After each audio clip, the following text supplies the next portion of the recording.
This is the Lone Crater YouTube. We hope this video helps. In this video, I will explain how to make mousse frosting.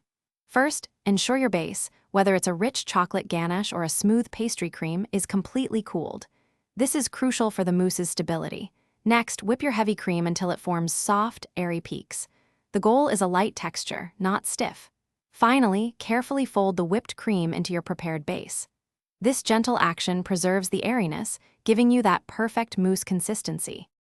To enhance your mousse frosting, consider adding flavorings. A teaspoon of vanilla extract, a splash of liqueur, or even a few ounces of melted, cooled chocolate can elevate the taste. It's vital that all your ingredients, especially the base and whipped cream, are at similar cool temperatures before combining. This prevents separation and ensures a smooth, uniform texture. After mixing, chill your mousse for a minimum of 2 hours. This setting time is essential for it to firm up beautifully. For perfect mousse frosting, remember not to overwhip your heavy cream. It should be light and airy, not grainy. When folding the whipped cream into your base, be gentle and avoid overmixing. This preserves the delicate air bubbles, which are key to the mousse's texture. If your mousse seems too soft, a quick chill can often firm it up. For a professional finish, transfer your chilled mousse to a piping bag. This allows for smooth, controlled application on cakes or cupcakes.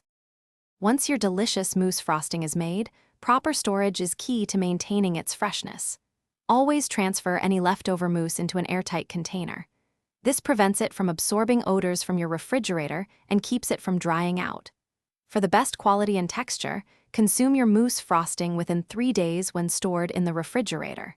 And hey, while you're perfecting your baking, why not upgrade your home cleaning? Check the description for a link to the Shark AI Ultra Robot Vacuum and other great deals. Thanks for watching. Consider subscribing if we helped you.